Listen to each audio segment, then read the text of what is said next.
Assalamualaikum warahmatullahi wabarakatuh. Salam sehat untuk kita semua.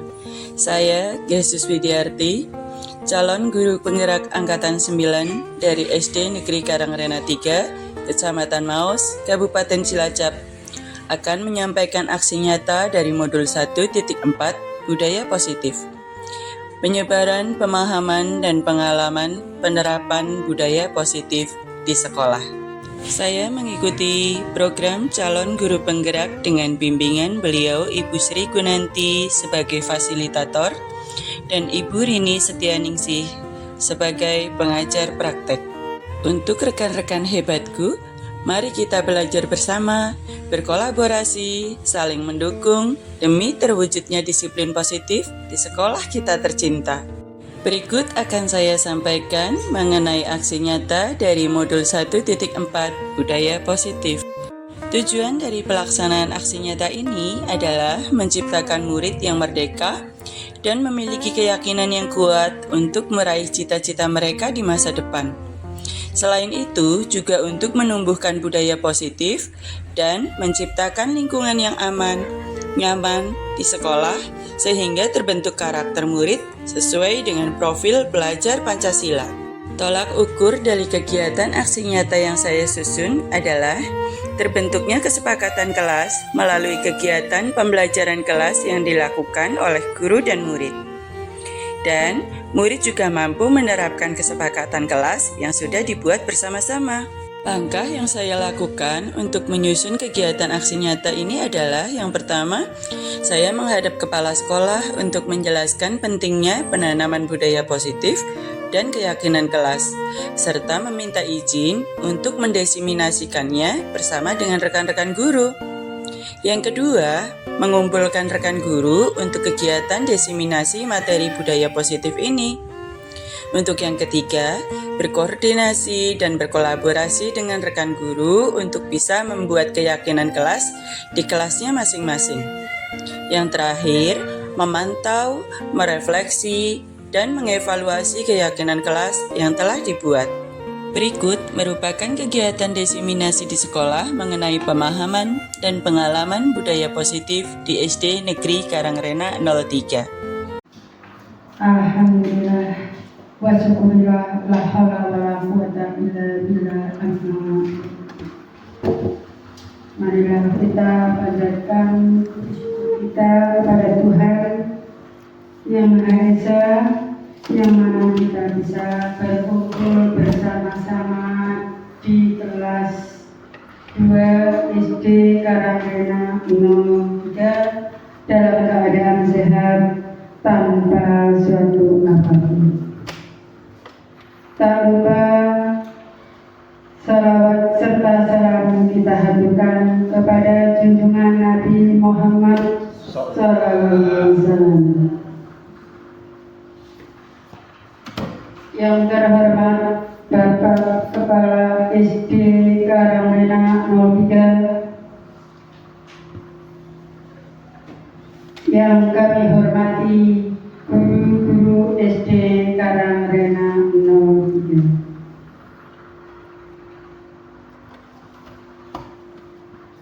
Perkenankan, saya selaku pembawa acara pada hari ini akan membacakan susunan acara sebagai berikut. 1. Pembukaan. 2. Sambutan Bapak Kepala Sekolah. 3. Kegiatan diseminasi, penyebaran, penalaran, dan penerapan budaya positif dari calon guru penggerak. Keempatnya, penutup. Untuk membuka acara ini, marilah kita bacakan basmalah. Bismillahirrahmanirrahim. Selanjutnya, acara yang kedua, sambutan kepada Kepala Sekolah Bapak Sugeng, kami persilakan.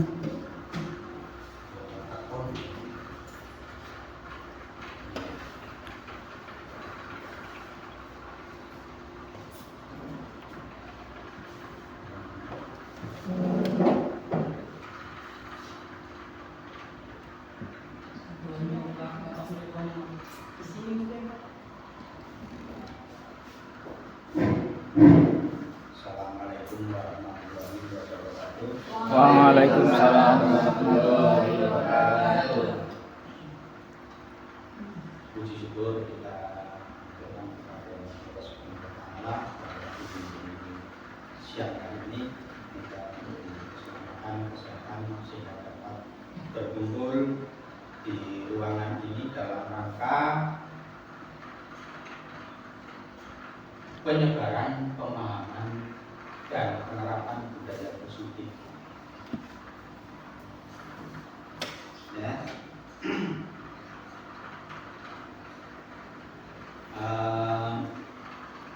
Bapak Ibu yang saya hormati, saya mengutip di Google ada beberapa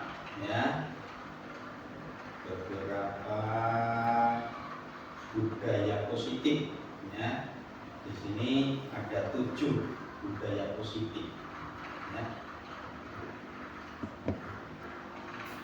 Satu adalah melaksanakan tata tertib, ya, melaksanakan tata tertib. Sekolah adalah merupakan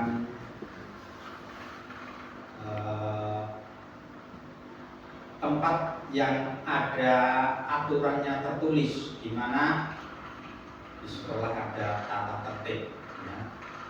Tata tertib itu adalah membatasi antara yang boleh dan tidak. Ya. Antara yang boleh dan tidak untuk tata tertib. Ada lagi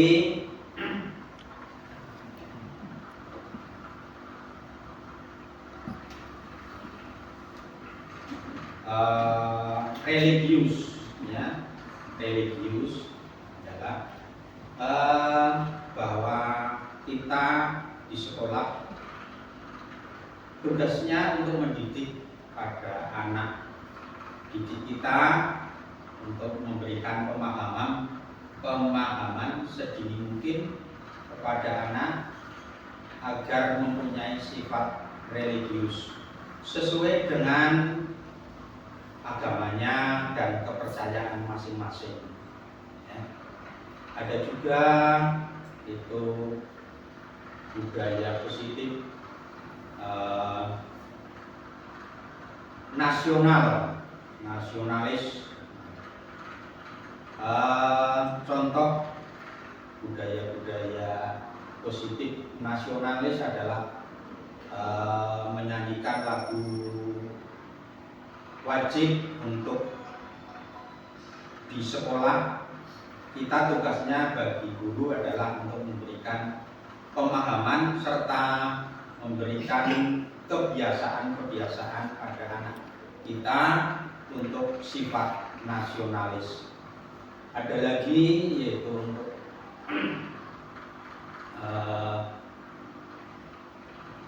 kebiasaan-kebiasaan kebersihan, ya. Kebersihan itu juga merupakan tanggung jawab kita sebagai guru yang di sekolah atau juga sebagai pendidik di sekolah kepada anak didik kita sedini mungkin untuk kita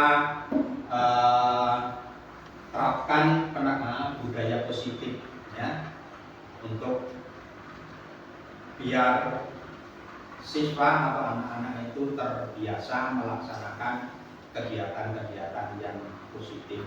Untuk itu beberapa hal-hal atau penyebaran pemahaman dan penerapan budaya positif itu cocok sekali untuk dilaksanakan di sekolah tentunya. Nah, pada Bapak dan Ibu guru, tugas kita adalah monggo itu untuk mungkin kita terapkan kepada anak didik kita. Nah, pada calon guru penggerak, nah itu saya sangat mendukung, mengapresiasi kepada Ibu Desus yang mana untuk tahun ini masuk pada angkatan 9 calon guru penggerak. Mudah-mudahan selanjutnya akan dimudahkan, dilancarkan untuk kegiatan-kegiatan yang berhubungan dengan guru penggerak. Saya kira hanya itu yang bisa saya sampaikan, kurang lebihnya saya mohon maaf yang sebesar-besarnya. Akhir kali, bila taufik wal hidayah. Assalamualaikum warahmatullahi wabarakatuh. Waalaikumsalam warahmatullahi wabarakatuh. Terima kasih.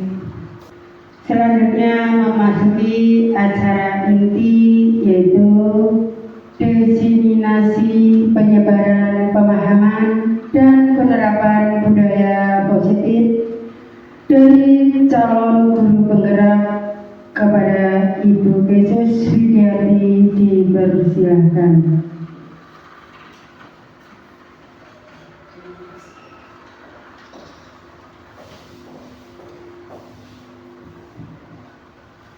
Assalamualaikum warahmatullahi Wabarakatuh.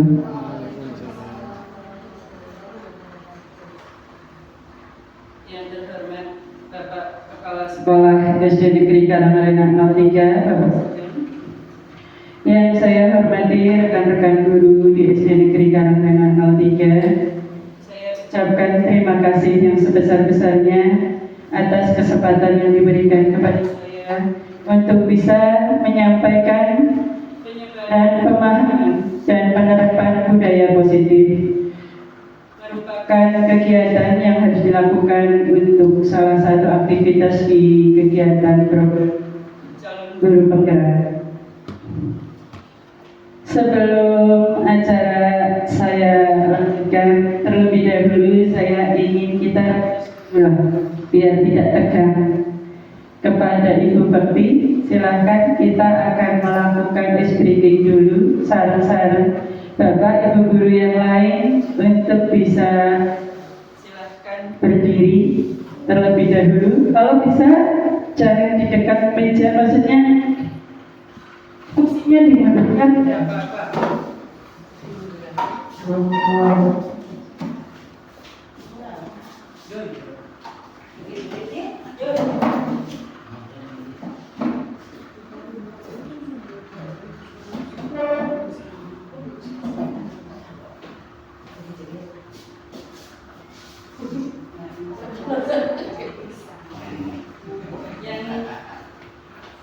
Rekan-rekan semua, Untuk bisa mengikuti gerakan dari Ibu Bekti, kita akan yang mau ke sana. Tengah saja agak ke sini. Nah, biar tidak nyenggol meja. Oke. Jangan aja geser ke sini nggak apa-apa. Di tengah juga boleh, nggak apa-apa. Oke. Yang lain boleh mengikuti Ibu Bekti bareng-bareng nggih. Monggo. Ya, Bu Rita silakan.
Mantap.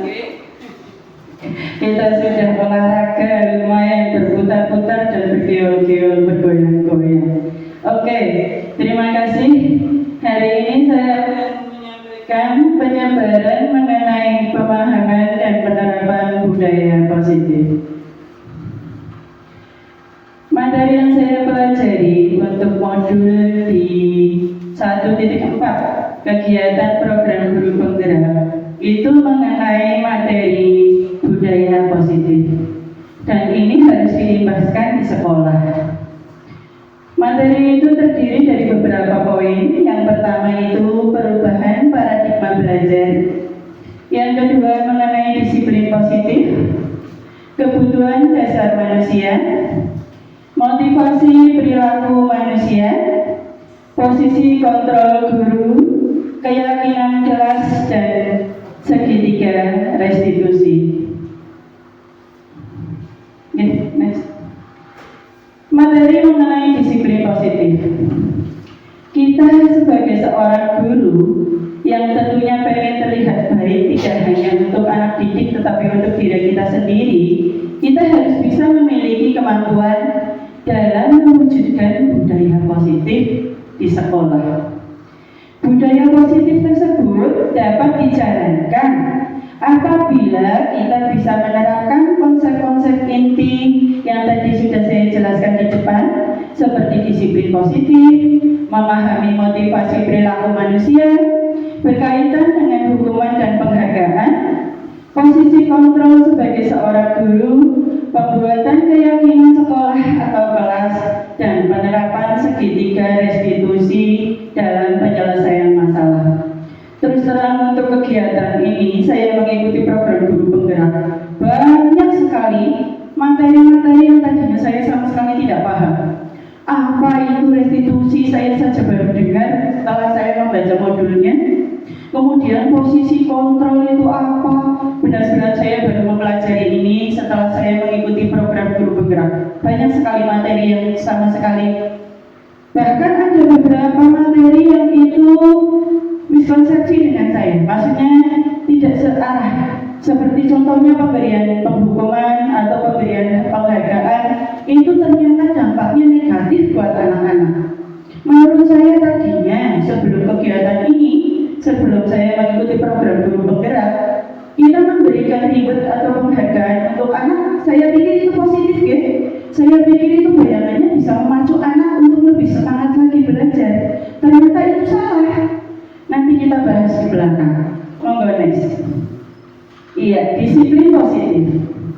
Disiplin positif itu merupakan cara penerapan disiplin yang mengajarkan anak untuk bisa bertanggung jawab dan menumbuhkan kesadaran diri berdasarkan nilai-nilai kebajikan. Nilai-nilai kebajikan di sini sangat universal, seperti misalnya mandiri, tanggung jawab, terus bekerja sama, begitu. Terus kegiatan ini juga lebih ke arah disiplin yang dapat mengontrol diri, sehingga dalam melakukan segala tindakan itu murid bisa memahami dan menyadari berdasarkan motivasi internal. Yang dimaksud motivasi internal di sini adalah kesadaran dari dalam diri sendiri, bukan karena dorongan dari luar, bukan akibat dari adanya paksaan, adanya pujian, adanya takut karena hukuman. Mereka taat dengan peraturan itu karena takut dengan hukuman, contohnya seperti itu merupakan motivasi dari eksternal kalau memang ada dorongan seperti itu dari luar. Tetapi kalau motivasi dari internal itu adalah motivasi di mana mereka sadar bahwa mereka harus melakukan apa yang harus dilakukan seperti itu. Terus Mbak next, iya. Di sini pembelajaran dengan paradigma perubahan merupakan pembelajaran yang dirancang berdasarkan prinsip pembelajaran berdiferensiasi sehingga peserta didik belajar dengan memperhatikan bakat dan minatnya. Di sini kita satu kelas, muridnya bermacam-macam. Ada yang seperti saya sendiri, di satu kelas itu 25 anak, pasti memiliki bakat dan minat yang berbeda-beda. Tidak mungkin satu kelas itu bakat dan minatnya sama, nggih. Kita harus memperhatikan itu seperti seorang guru dan bisa berdasarkan tahap sesuai perkembangan sesuai dengan teori psikologi modern untuk bisa mewujudkan karakter profil pelajar Pancasila. Profil pelajar Pancasila tentunya kita juga sudah hafal apa yang harus kita tanamkan kepada anak-anak untuk profil pelajar Pancasila sehingga bisa mewujudkan karakter pada diri anak-anak dalam pembelajaran kita. Untuk profil pelajar Pancasila, apakah perlu kita nyanyikan bareng-bareng? Ya, monggo. Kalau kita mau bernyanyi bareng-bareng untuk profil pelajar Pancasila agar tidak terlalu tegang kegiatannya, monggo, sareng-sareng kita berdiri, apa berdiri saja ke, monggo. Kita berdiri, kita coba nyanyikan bareng-bareng profil pelajar Pancasila. Yeah. Satu, bareng-bareng ya. 2, 3.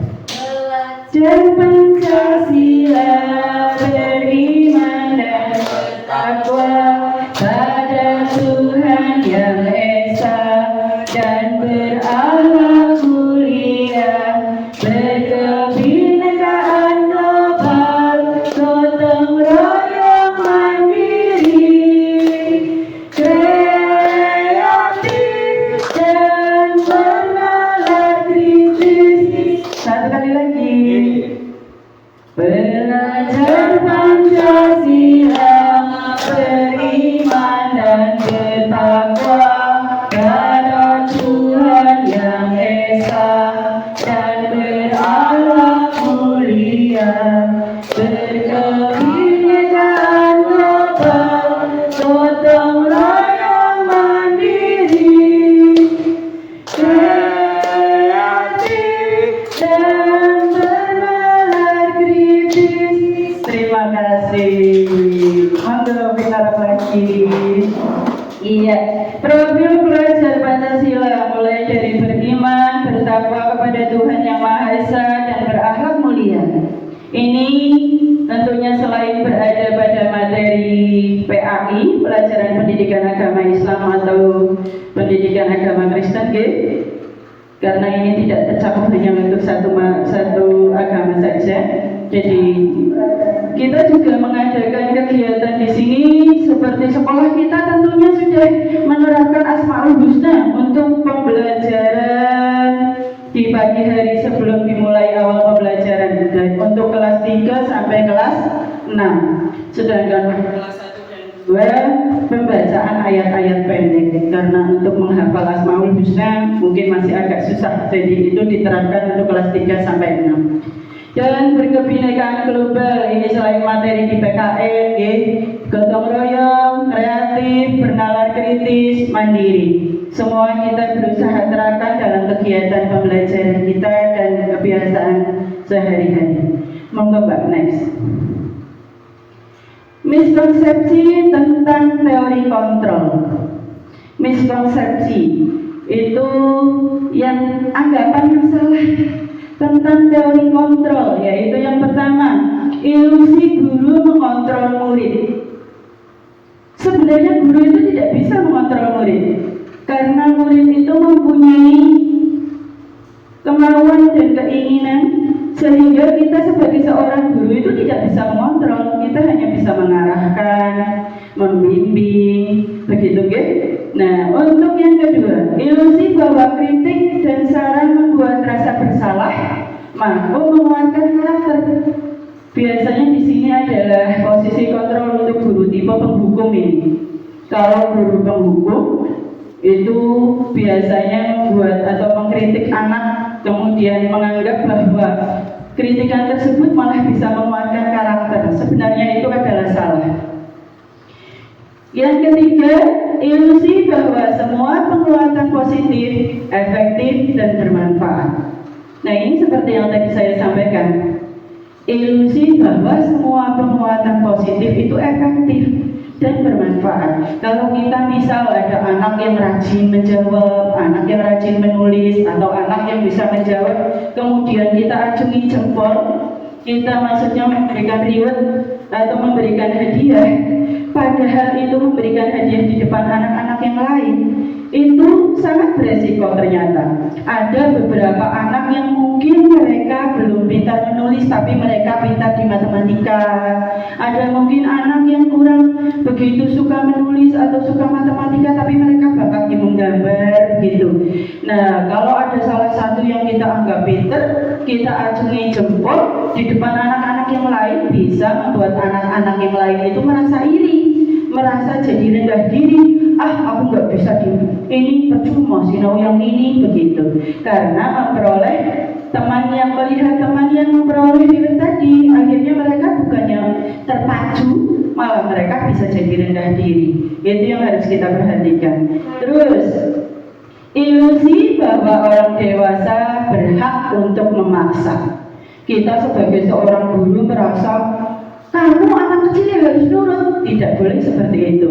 Kita harus bisa menjiwai, harus bisa mendalami karakter dari anak didik kita. Tidak boleh menerapkan paksaan, hukuman seperti itu. Oke, lanjut. Disiplin positif itu nanya apa sih? Nah, di sini saya coba jabarkan.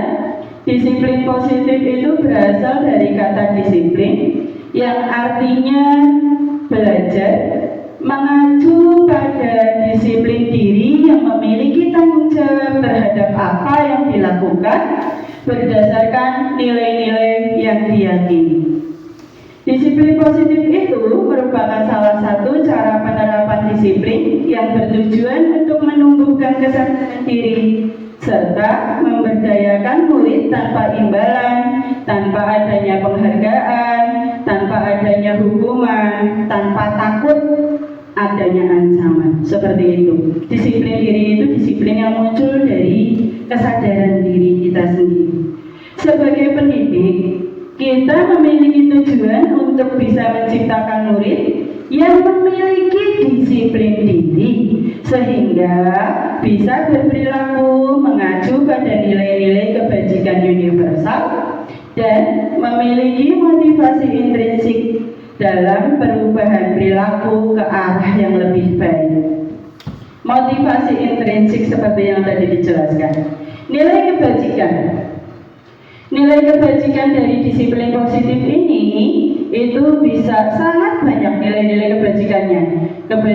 Nilai-nilai kebajikan universal untuk penerapan budaya positif di sini itu bisa dari profil pelajar Pancasila, bisa juga dari sikap murid, bisa untuk keterampilan hidup juga.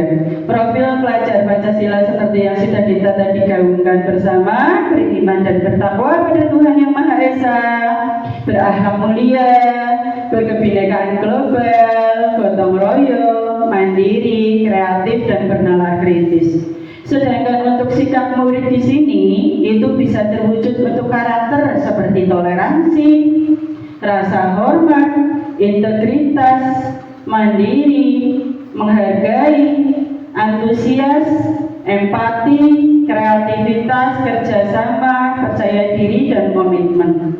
Sedangkan untuk keterampilan hidup itu bisa dalam wujud dapat dipercaya oleh orang lain, lurus hati atau jujur, sebagai pendengar yang aktif, memperhatikan di sini, tidak merendahkan orang lain, dan sikap peduli.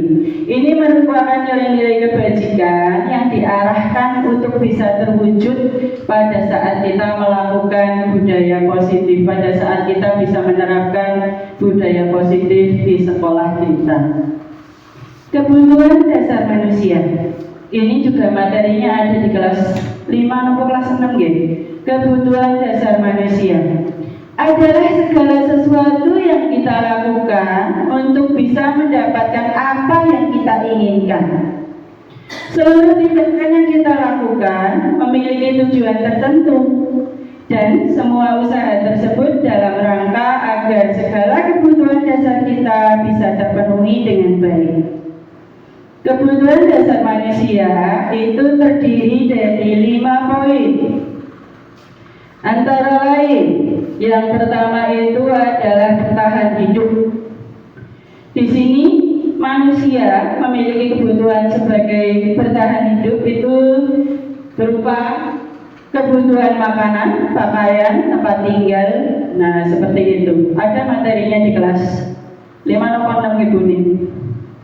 Terus kebutuhan kasih sayang dan rasa diterima oleh lingkungan sekitarnya. Itu rasa diterima, dipedulikan, berbagi, kerjasama, menjadi bagian dalam kelompok. Itu merupakan salah satu dari kebutuhan dasar kita. Kebutuhan dasar yang berikutnya adalah penguasaan. Penguasaan di sini terdiri dari harga diri, keinginan untuk bisa dianggap oleh orang lain, terus bisa memimpin, bisa berprestasi, diakui dan didengar oleh lingkungan sekitarnya. Terus kebutuhan dasar yang keempat adalah kebebasan. Kita sebagai manusia memiliki kebutuhan dasar kebebasan. Ini terdiri dari mandiri, memiliki pilihan, terus mencoba hal-hal yang baru, mampu mengendalikan arah kendali diri kita sendiri. Dan yang terakhir adalah kebutuhan dasar kesenangan. Semua orang itu membutuhkan sikap kesenangan, membutuhkan refresh agar tidak terlalu tegang dalam menghadapi kehidupan, begitu nggih. Seperti bermain, kita butuh untuk humor, butuh untuk tertawa, healing begitu.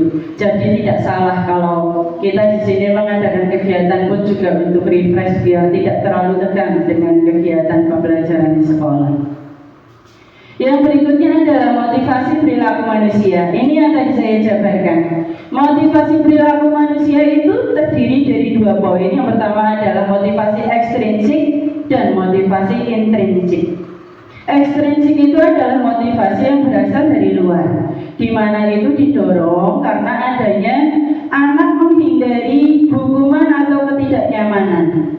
Atau yang kedua, untuk mendapatkan imbalan penghargaan dari orang lain.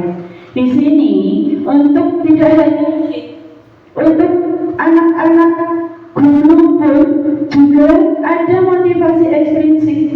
Misalnya untuk mematuhi peraturan, itu bisa karena bukan kesadaran diri, tapi karena takut lah aku mengatakan gasik lah seperti bodoh main bapak kayak gitu. Itu juga salah satu takut menghindari hukuman atau ketidaknyamanan. Atau misalnya kalau anak murid kita kepengen mendapatkan hadiah dari ibu gurunya, dia berusaha memperoleh nilai 100. Aku pengen dapat hadiah dari ibu guru. Jadi nanti kalau kebiasaan kita sebagai seorang guru memberikan reward, itu resikonya di situ. Jadi anak akan punya pengharapan, mereka berharap untuk bisa mendapatkan hadiah. Pada saat gurunya sedang tidak memberi hadiah, akhirnya mereka kira-kira hadiah, berpikir, resikonya di situ. Jadi kita di saat bayangan kita, anak kita kalau kita beri reward atau beri hadiah bisa meningkatkan motivasi diri, ternyata itu adalah kesalahan yang cukup besar karena bisa jadi menimbulkan rasa malas pada saat hadiah itu sedang tidak ada, tidak diberikan oleh gurunya. Misalnya adanya hukuman, apalagi kalau misalnya seperti ini, kita memberi soal 10 kepada anak-anak kita pada waktu ulangan, ternyata ada 5 anak sudah selesai duluan karena mereka mungkin memiliki kepintaran di atas teman-temannya. Nah, akhirnya kita beri soal lagi, 5 lagi, tujuannya biar anak yang 5 ini tidak mengganggu teman yang lain. Tujuan kita seperti itu, tapi ternyata itu adalah salah. Akibatnya anak yang 5 kalau sampai punya pemikiran, aku di kampung kondisi duwe soal wani mumet, sing 10 wis mumet tambah 5, ya tambah mumet. Nah, akibatnya mereka malah jadi tidak mau untuk bisa membangkitkan kemampuan diri mereka, tidak mau menunjukkan kemampuan diri mereka yang sebenarnya karena takut diberi soal yang lebih, seperti itu contohnya. Sedangkan untuk motivasi intrinsik di sini adalah menjadi orang yang mereka inginkan dan menghargai diri sendiri. Jadi mereka itu sadar melakukan perbuatan sesuai peraturan itu karena memang mereka menyadari mereka menghargai diri mereka sendiri dan nilai-nilai yang mereka yakini ingin mereka terapkan. Nah, nanti kita bahas ini untuk materi yang pembuatan keyakinan kelas. Kita akan membudayakan motivasi intrinsik. Konsep hukuman dan identitas yang gagal. Nah, ini yang tadi saya terangkan mengenai hukuman dan penghargaan. Hukuman itu lebih mengarah kepada fisik. Contohnya kayak misalnya anak yang tidak pakai topi waktu upacara. Nah, kita hukum berdiri di lapangan seperti itu. Itu contoh salah satu hukuman. Itu wujudnya adalah menyakitkan. Kemudian akan menimbulkan ketidaknyamanan pada peserta didik kita, kepada murid-murid kita. Siswa kita akan menjadi takut. Nah, karena takut dihukum, mereka akibatnya menimbulkan rasa takut. Kemudian sifat dari hukuman adalah memaksa. Tanpa murid itu paham harus begini, harus begitu, tetapi kita sebagai seorang guru langsung memberikan peraturan tanpa dibahas dulu dengan anak-anak. Kemudian yang selanjutnya adalah siswa menyembunyikan kesalahan karena mereka takut dihukum. Nah, akibatnya mereka tidak berani mengakui kesalahan mereka. Apabila guru tidak tahu, mereka tidak berusaha untuk jujur. Itulah salahnya dari hukuman. Terus siswa bisa menjadi rendah diri. Untuk penghargaan seperti yang tadi saya jelaskan, penghargaan atau reward di sini sifatnya tidak efektif, dapat merusak hubungan atau sifat iri. Si A dapat hadiah, apa dapat reward dari kita. Nah, yang teman-teman yang lain yang tidak dapat akhirnya iri. Akhirnya, kalau ini aku rugi, padahal aku salah sedikit. Nah, seperti itu. Bisa menimbulkan sifat iri atau bisa merusak hubungan antar pertemanan. Kemudian bisa mematikan kreativitas. Seperti yang sudah dicobakan tadi, di sini anak-anak akibatnya karena memperoleh untuk teman yang tidak bisa matematika, tidak handal di matematika, mereka akan misalnya anak pintar di matematika tapi tidak pintar menggambar misalnya. Nah, untuk yang si A dapat reward karena pintar matematika, padahal si B pintarnya gambar, belum tentu semua anak pintar di matematika. Nah, akibatnya si B iri, lah aku berulah sinau matematika lah, umat kayak gitu.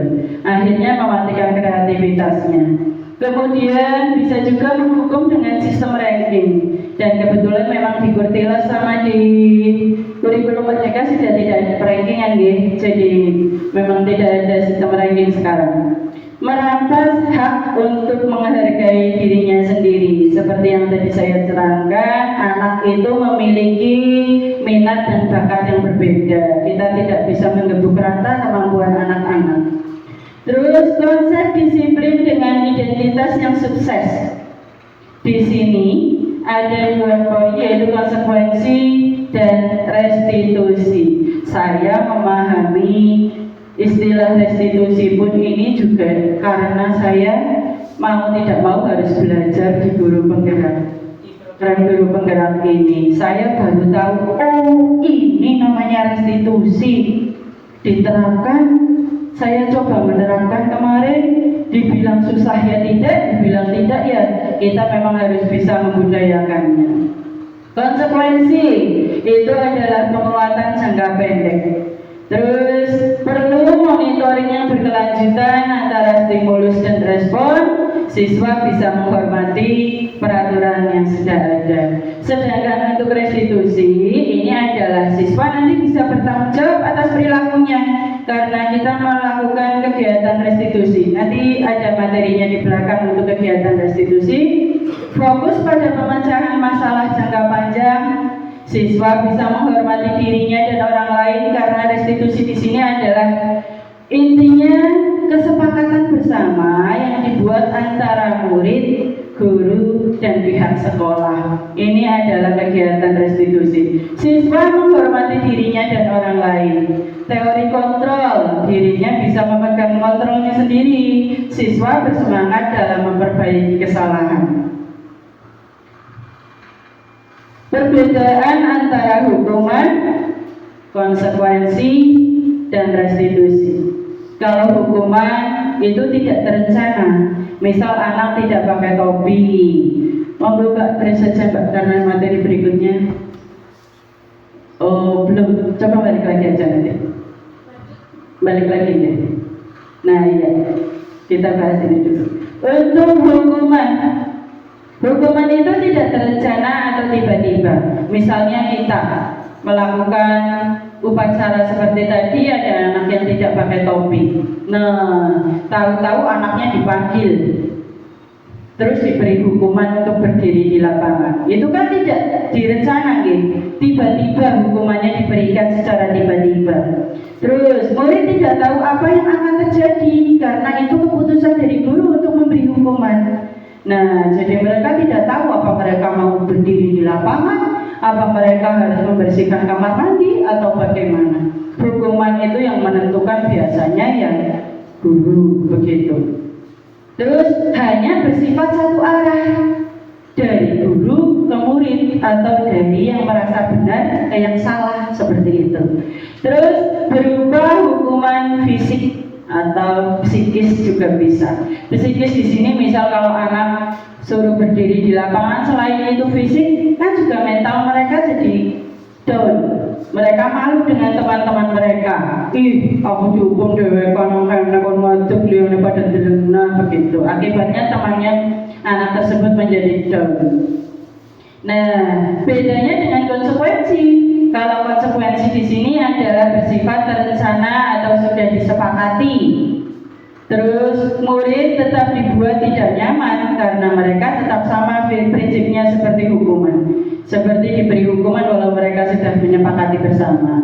Guru selalu memonitor murid. Di sini bedanya konsekuensi dengan hukuman. Sedangkan untuk restitusi adalah proses menciptakan kondisi bagi murid untuk bisa memperbaiki kesalahan, tapi kesadaran antara murid dan guru sama-sama melakukan kegiatan restitusi sehingga tidak ada rasa sakit hati nantinya kalau kegiatan restitusi ini dijalankan. Terus proses kolaborasi yang mengajarkan murid untuk bisa untuk mengajarkan murid untuk bisa mencari solusi sendiri. Kesalahannya nanti dalam kegiatan restitusi ini dijabarkan.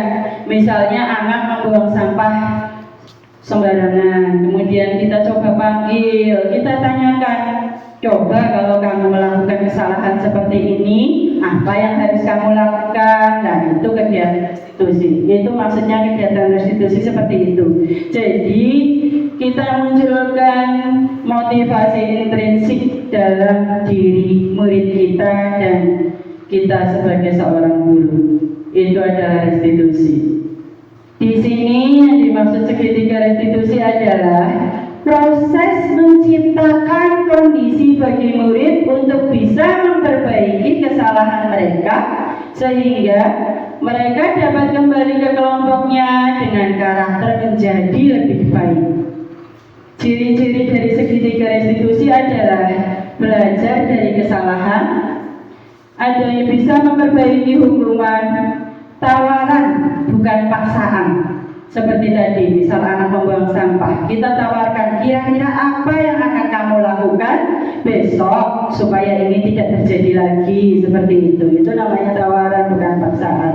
Terus kita juga harus mencari alasan dasar yang mendasari tindakan dari kesalahan anak tersebut. Kita juga fokus pada karakter, bukan pada tindakannya. tapi karakter yang terbentuk dari tindakan tersebut. Dan kita bisa menguatkan dan fokus pada solusinya. Segitiga restitusi di sini itu adalah proses dialog. Dialog yang dijalankan antara guru dan murid. Nah, agar bisa menghasilkan karakter yang mandiri dan bertanggung jawab. Di sini ada 3 langkah dalam kegiatan segitiga restitusi, yaitu menstabilkan identitas, validasi tindakan yang salah, dan menanyakan keyakinan. Menstabilkan identitas, langkah pertama dalam kegiatan segitiga restitusi. Di sini berdasarkan prinsip membuat kesalahan adalah bagian dari proses pembelajaran. Seperti iklan Rinso, jangan takut kotor, begitu kan? Nah, sama seperti kita sebagai seorang guru, kita memegang prinsip membuat kesalahan itu adalah bagian dari proses pembelajaran. Kita jangan langsung ketok palu atau marah-marah pada anak yang melakukan kesalahan. Mungkin mereka pasti punya alasan tertentu agar mereka telah melakukan kesalahan tersebut. Nah, pasti ada alasannya. Di sini langkah dari menstabilkan identitas itu biasanya berupa wujud kata seperti ini. Berbuat salah itu wajar, nah seperti itu. Atau mungkin tidak ada manusia yang sempurna. Nah, kita memegang prinsip kata-kata seperti ini. Ibu juga pernah melakukan itu, pernah melakukan kesalahan. Kita sebagai manusia pasti pernah melakukan kesalahan. Nah, seperti itu. Prinsip untuk menstabilkan identitas adalah kata-kata atau prinsip untuk bisa mengembalikan keyakinan anak bahwa kesalahan mereka masih bisa diperbaiki. Nah, coba lanjut. Untuk tindakan yang kedua adalah validasi tindakan yang salah. Kita tahu apa yang dilakukan anak itu salah, tapi kita tidak harus sebagai seorang guru itu marah-marah, langsung ketok palu, langsung memberi hukuman. Kita sebagai seorang guru berdasarkan prinsip setiap perilaku berupaya memenuhi suatu kebutuhan tertentu. Nah, mereka melakukan kesalahan pasti karena mereka punya arah, punya tujuan mereka melakukan itu, punya alasan. Nah, kita bisa memvalidasi tindakan anak-anak yang salah dengan cara misalnya kita mengucapkan, kamu punya alasan mengapa kamu melakukan itu. Kira-kira alasan kamu apa ya? Nah, seperti itu. Terus kita juga bisa mengucapkan, padahal kamu bisa loh melakukan sesuatu yang lebih buruk dari ini, tapi kamu tidak melakukannya. Guru juga sudah salut dengan itu. Nah, seperti itu. Atau mungkin dengan kata, kamu patut bangga karena kamu telah melindungi sesuatu yang penting. Nah, kita harus tahu dulu alasan anak berbuat kesalahan itu apa, sehingga kita tahu alasan anak itu apa, dan kita bisa, oh ini anak ternyata melakukan ini karena ada alasannya, begitu. Terus untuk menanyakan keyakinan, nanti kita akan coba membuat keyakinan kelas. Kita akan menerapkannya di kelas masing-masing. Saya minta tolong kepada Bapak Ibu semua untuk membuat keyakinan kelas. Sebenarnya sudah, ini teman-teman juga sudah ada di kelas 1, sudah ada kesepakatan, terus pembiasaan. Nah, ini di kelas 2 juga sudah ada.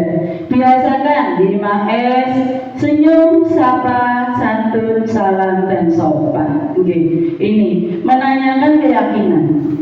Menanyakan keyakinan adalah berdasarkan prinsip teori kontrol bahwa pada dasarnya kita termotivasi secara intrinsik. Ini yang tadi sudah diterangkan, intrinsik. Muncul kesadaran dari diri kita sendiri. Itu bisa berupa pertanyaan, apa saja coba keyakinan kelas yang sudah kita buat, begitu. Atau coba nilai-nilai apa saja yang sudah kita sepakati. Nanti kita akan membuat keyakinan kelas dulu, dan kita mencoba mengusahakan supaya anak-anak itu hafal dengan keyakinan kelas yang dibuat di dalam kelasnya masing-masing, sehingga mereka walaupun itu mirip dengan wujud peraturan, tapi kalau peraturan biasanya kan kita kita sebagai seorang guru yang membuat. Anak-anak tahunya cuma tinggal baca dok. Oh, ini peraturan kelas kita begitu. Tapi kalau dengan keyakinan kelas itu nanti anak-anak yang membuat kata-kata, merangkai kata-katanya, merangkai membuat keyakinan kelasnya sendiri-sendiri. Jadi oh ini yang harus saya patuhi, ini yang harus saya jalankan begitu. Oh misalnya dari datang tepat waktu, itu nilai kebajikan apa yang ada di dalam keyakinan kelas itu, misalnya seperti itu. Nanti kita sebagai seorang guru selain membuat keyakinan kelas, kita juga harus bisa menjabarkan atau menerangkan apa itu sih keyakinan kelas, apa sih yang dimaksud dari nilai-nilai kebajikan itu, keyakinan kelas itu dibuat untuk apa, seperti itu. Oke, monggo. 5 posisi kontrol. Kita sebagai seorang guru sebenarnya sering melakukan posisi kontrol ini tanpa kita sadari. Penghukum, ya seperti tadi, anak tidak pakai topi langsung dipanggil. Oh, dipanggil suruh baris di depan, suruh hormat bendera sampai jam pulang. Nah, teman-teman yang lain yang memakai topi melihat menjadi tontonan. Nah, akibatnya bukannya mereka sadar kalau mereka itu besok Senin harus pakai topi, bukannya mereka meyakini kalau itu yang mereka harus lakukan, tetapi malah kadang muncul rasa sakit hati. Wah, Pak Yugo, panas-panas, mumet begitu. Akhirnya malah muncul rasa sakit hati, bisa malah jadi rasa minder karena ditonton oleh teman-temannya seperti itu. Terus pembuat rasa bersalah. Pembuat rasa bersalah di sini biasanya ada tipe-tipe guru yang membuat rasa bersalah. Mereka menjabarkan kesalahan dari murid-murid mereka agar murid-muridnya, oh iya aku salah, kayak gitu. Terus sebagai teman, sebagai pemantau, dan sebagai manajer. Contoh kasus, nah ini yang saya coba jabarkan tadi.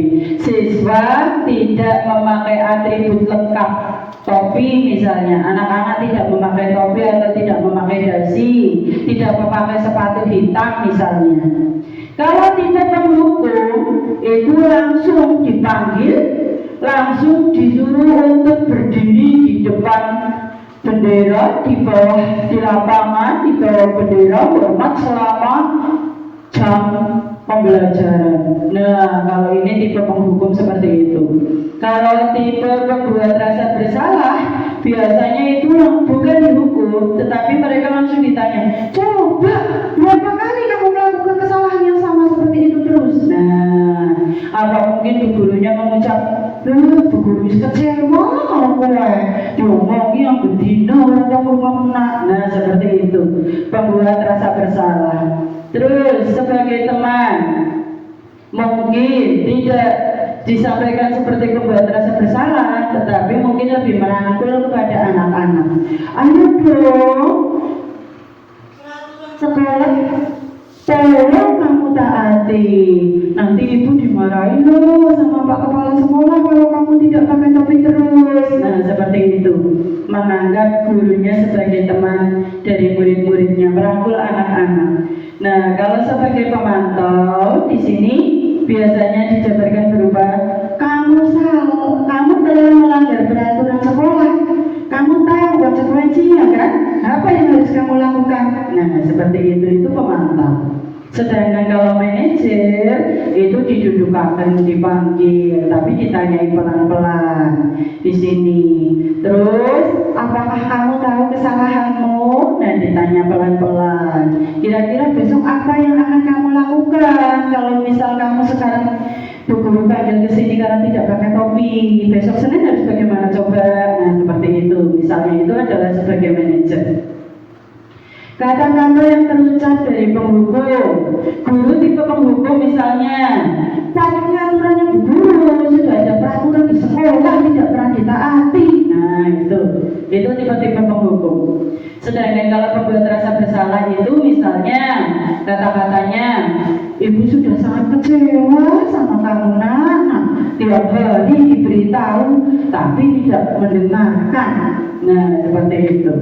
Terus kalau tipe sebagai teman itu biasanya mengajak atau merangkul, tetapi juga seperti kalimat, ayo nak bantulah Bu Guru biar Bu Guru tidak dimarahi sama Bapak Kepala Sekolah ya. Besok Senin kamu harus pakai topi. Seperti itu. Itu adalah tipe kontrol kita sebagai seorang guru, sebagai teman. Sedangkan kalau tipe pemantau itu biasanya hanya menanyakan, ayo coba peraturannya apa saja, kalau upacara harus pakai apa gitu. Nah, kalau manajer di sini itu kita merangkul anak, selain merangkul kita juga menanyai kira-kira apa solusi dari kesalahan yang sudah dilakukan. Itu kalau sebagai manajer.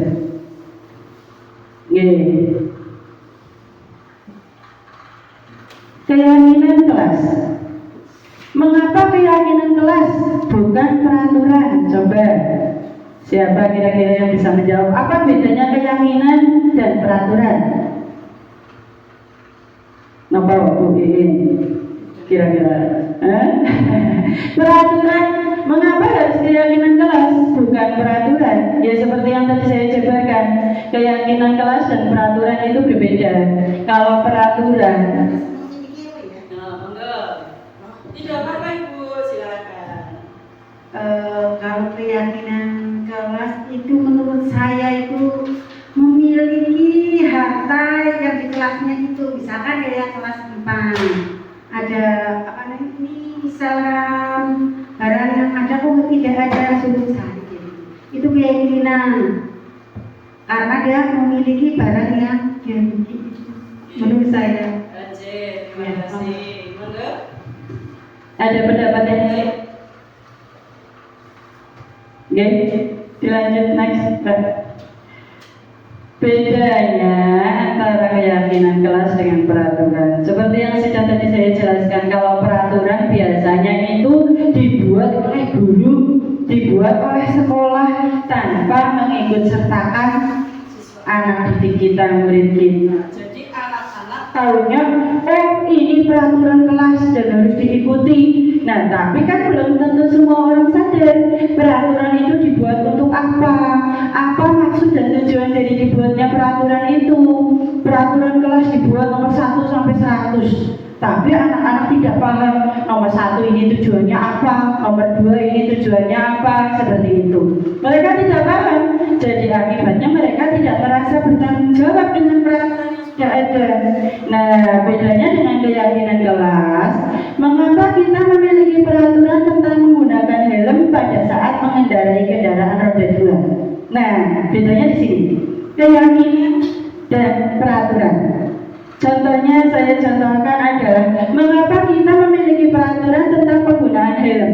Kalau kita merasa itu hanya peraturan tanpa adanya kesadaran bahwa aku nganggo helm itu tujuannya apa, ya mereka cuma pakai helm kalau lagi ada tilangan dong, mematuhi peraturan dong. Tapi kalau mereka sadar bahwa helm itu dipakai karena fungsinya adalah melindungi keselamatan kita sendiri, tujuannya itu, dan sadar itu dari diri sendiri, pasti tanpa adanya berita tilangan pun kemana-mana kita selalu pakai helm.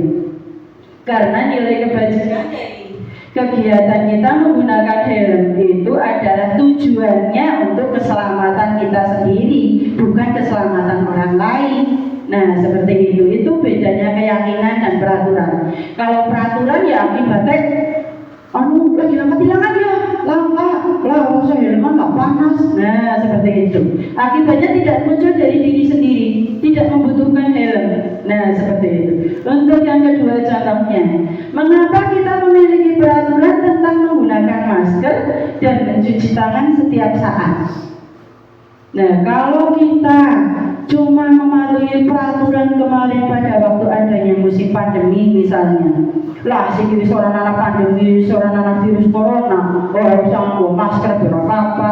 Nah, padahal Kalau menurut saya, masker itu fungsinya tidak hanya untuk menutupi dari virus corona saja, tapi juga bisa kalau kita sepanjang jalan, kita misalnya pakai masker itu melindungi diri kita dari debu, misalnya seperti itu.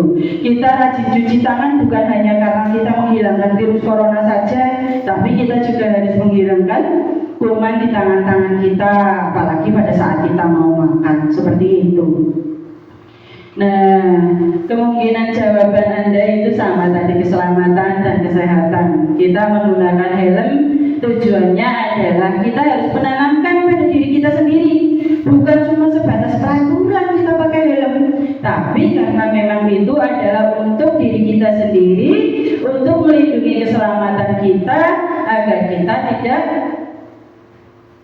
berbahaya di jalan. Kita pakai helm itu lebih aman, dan kita cuci tangan, pakai masker itu tidak hanya untuk menghilangkan virus corona saja, tapi kita itu untuk melindungi debu, untuk melindungi berbagai macam virus di udara. Nah, demikian kita bisa menggunakan masker dan cuci tangan. Apa itu sih keyakinan kelas? Nah, seperti yang tadi dijabarkan oleh Bu Iin, terima kasih Bu Iin. Salah satu disiplin positif yang bisa kita terapkan dalam membangun budaya positif di sekolah dengan adanya keyakinan kelas di setiap kelas. Nanti kita akan membuat keyakinan kelas dan kita coba pajang di kelas kita. Kita membuat keyakinan kelas juga harus mengikut sertakan murid-murid kita. Jadi nanti anak-anak merasa, wah aku sih gawe peraturan, masa aku orang patuh, masa aku orang manut, begitu. Nah, dengan adanya keyakinan kelas di setiap kelas nanti diharapkan dapat mewujudkan tujuan pendidikan yang berorientasi kepada profil pelajar Pancasila. Konten ini juga telah ngopi kelapasan ngopinya. Tujuan dari keyakinan kelas itu satu, mewujudkan merdeka belajar pada anak. Merdeka belajar pada anak. Yang kedua, mewujudkan disiplin positif kepada anak, bisa membentuk karakter yang positif pada anak melewati kebiasaan-kebiasaan yang positif, dan bisa menumbuhkan adanya semangat belajar pada anak. Contoh keyakinan kelas. Nanti saya diharapkan dari tindak lanjut kegiatan ini adalah di setiap kelas, saya berharap setiap kelas membuat keyakinan kelas di kelasnya masing-masing. Monggo, saya tidak membatasi kreativitasnya. Silahkan, saya hanya memberikan beberapa contoh. Misalnya bisa dilakukan dengan cara, kalau di kelas 1 ya tidak bisa. Ini saya hanya coba lihat di YouTube ya. Misalnya gurunya datang ke kelas, terus kemudian menjelaskan keyakinan kelas itu ini, tujuannya ini. Nah, ayo kita buat keyakinan kelas kita bareng-bareng. Nah, seperti itu. Coba Mbak ke belakang dulu, nanti balik lagi nggak apa-apa. Lagi, satu lagi. Nah, ini contoh dari keyakinan kelas yang coba saya ambil dari Google. Contohnya, untuk misalnya untuk kelas rendah, biar bentuknya menarik seperti itu, saya ambil gambar datang tepat waktu, misalnya saling tolong menolong, terus menjaga kebersihan, seperti itu.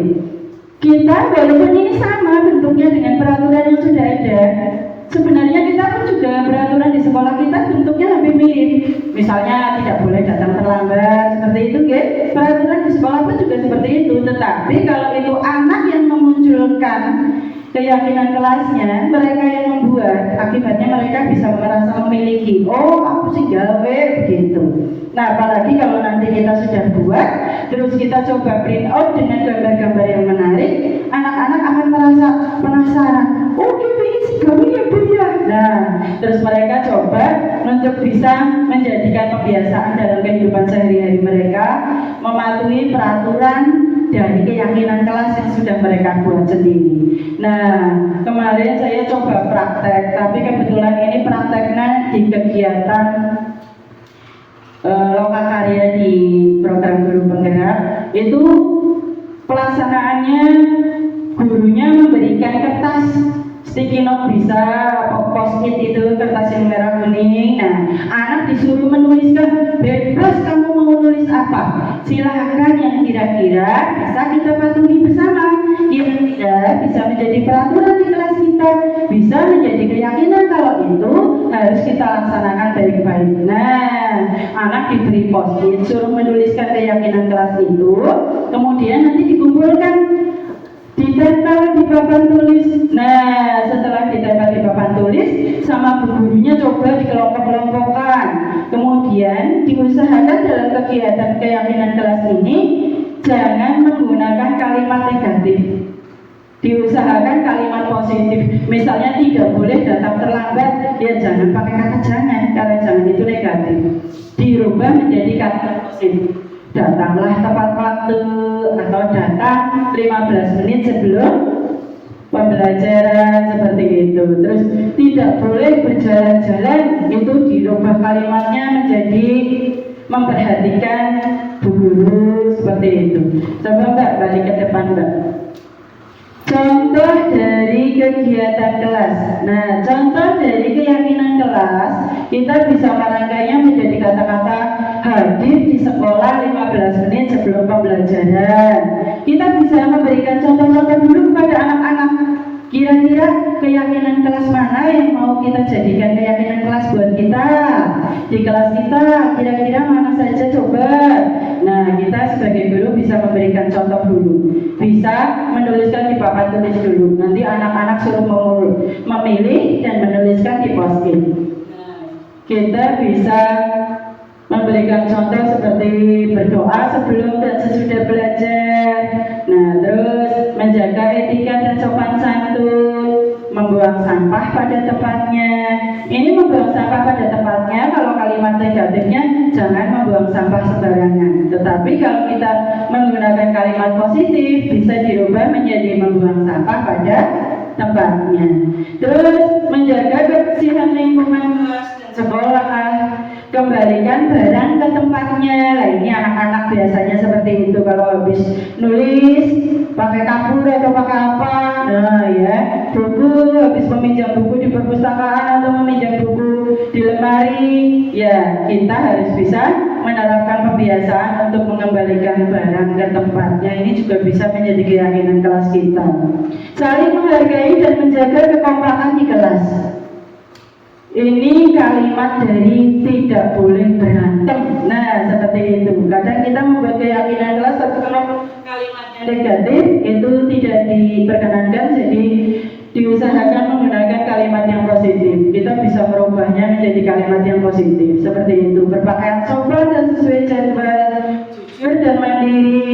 Terus kemudian bisa belajar dengan sungguh-sungguh, mengikuti pembelajaran dan mengerjakan tugas tepat waktu. Oke, seperti itu. Terus next. Ya. Nah, budaya positif. Budaya itu adalah pembiasaan. Seperti yang tadi sudah disampaikan oleh Bapak Kepala Sekolah, budaya positif, kita harus bisa menerapkan pembiasaan budaya positif di sekolah kita. Sebenarnya budaya positif ini juga sudah diterapkan di sekolah kita secara tanpa sengaja, tanpa kita tahu kalau itu merupakan salah satu bagian dari budaya positif. Itu adalah kegiatan-kegiatan yang sudah banyak kegiatan dilakukan di sekolah kita. Contohnya salah satunya adalah penerapan 5S. Sudah ada di kelas 2 juga ini. Biasakan 5S. Senyum, salam, sapa, sopan, dan santun. Nah, ini kebetulan saya punya dokumentasinya Bu Iin. Terus salah satunya itu pada waktu menjemput anak sedang piket di depan, itu adalah salah satu penerapan 5S. Kemudian kita juga misalnya melatih anak-anak kalau masuk ke ruangan mau pinjam sapu atau mau meminjam yang lain, kita harus ketok pintu dulu, membiasakan kepada anak assalamualaikum. Nah ini yang saya kadang sampai membiasakan anak kelas 1, Bu Iin ngapunten ini Aldebaran ya. Senang banget itu kalau masuk ke kelas, mau pulang sudah tersampaikan, nih kamu pulang-pulang saja, kalau bertemu bu guru di depan atau saling boleh, tapi kalau bu gurunya lagi ngulang ya nggak usah masuk-masuk. Udah sampaikan seperti itu loh Bu. Tapi tetap saja apa itu saling bu guru. Jadi ngapunten sangat ini kadang kita takut mengganggu. Nopo? Oke, dia matur nuwun sangat itu. Itu memang spesial Aldebaran, senang banget saling itu. Tapi menurut saya juga kalau kita membiasakan anak lewat di depan orang yang lebih sepuh dengan jongkok seperti ini pun juga Aldebaran juga anak-anak kelas 1 sudah banyak yang seperti itu. Jadi kita sebagai seorang guru bukan hanya ngomong, bukan hanya menyampaikan, tapi kita juga harus memberikan contoh atau memberikan suri teladan untuk anak-anak kita. Terus kegiatan untuk budaya positif lainnya adalah kegiatan literasi. Nah, ini kebetulan di pojok itu juga sudah ada pojok baca, cuma di kelas 2 ini memang selalu ruangannya sudah lengkap, komplit. Untuk pembacaan Asmaul Husna, pembacaan Asmaul Husna itu juga merupakan salah satu contoh budaya positif di sekolah kita tanpa mengurangi maksudnya kelas 1, kelas 2 belum bisa baca Asmaul Husna walaupun sedikit-sedikit sudah dilatih, tetapi karena belum bisa makanya kelas 1, 2 masih diterapkan pembelajaran membaca ayat pendek. Tetapi kalau di kelas 3 sampai kelas 6 kita sudah membiasakan membaca Asmaul Husna. Saya sebenarnya juga kepengen untuk kelas 1 bisa membaca Asmaul Husna, tapi nanti pelan-pelan coba. Oke, lanjut. Untuk contoh kegiatan budaya positif, itu contohnya juga sudah kita lakukan setiap hari Sabtu. Senang. Ini pakar kita, ahli kita, Bu Bekti dan Pak Yugo yang sudah memberikan contoh kepada anak-anak. Nah, sebagai mentor di depan memberikan contoh kepada anak-anak untuk kegiatan senam, dan kemarin pelaksanaannya sangat antusias, anak-anaknya semuanya ikut bersenam. Nah, selain senam juga kadang diadakan jalan sehat, berputar-putar keliling desa, kemudian dilanjutkan dengan kerja bakti bareng-bareng dari kelas 1 sampai 6 semuanya melakukan kerja bakti. Itu juga merupakan salah satu contoh dari kegiatan budaya positif yang sudah diadakan di SD Negeri Karangrena 03. Dan saya harapkan nanti kita tidak hanya lahbistawikif, nah tidak boleh seperti itu, tapi kita berusaha membudayakan kepada anak-anak kita berusaha membiasakan, karena budaya itu berasal dari kebiasaan. Mungkin berawal dari keterpaksaan, terpaksa setiap hari melakukan menjadi kebiasaan dan akhirnya membudaya. Seperti itu. Diharapkan nanti dalam penerapan program disiplin positif ini hendaknya guru bisa memiliki kompetensi kepribadian, profesional, dan sosial yang baik, di mana guru mampu berefleksi pada posisi kontrolnya saat ini. Bagaimana perjalanan dirinya sebagai seorang among, sebagai seorang yang pantas ditiru oleh murid-murid kita, dan memegang posisi manajer sebagai posisi kontrolnya untuk menuntun murid menjadi insan yang bisa mandiri, merdeka, dan bertanggung jawab. Dan saya harap bisalah kita membuat keyakinan kelas, walaupun tidak harus dicetak besar, tapi paling tidak kita bisa menerapkannya di dalam kelas kita, sehingga anak-anak bisa mematuhi peraturan tetapi dengan kesadaran dari dalam diri sendiri. Jadi nanti saya harap nanti setelah kita melakukan kegiatan ini, kita bisa membuat keyakinan kelas di kelas kita masing-masing, ya Ibu. Harap seperti itu. Nah, demikian tadi yang bisa saya sampaikan dalam kegiatan penyebaran pemahaman dari budaya positif ini. Semoga bisa bermanfaat untuk kita semua. Terima kasih. Saya akhiri kegiatan hari ini. Assalamualaikum warahmatullahi wabarakatuh.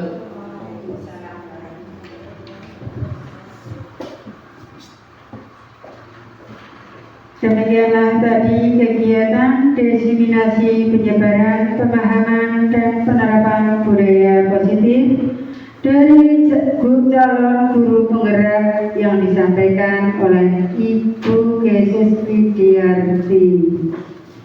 Semoga bisa bermanfaat. Allahumma amin. Berhubung kegiatan sudah selesai, marilah kita baca Alhamdulillah.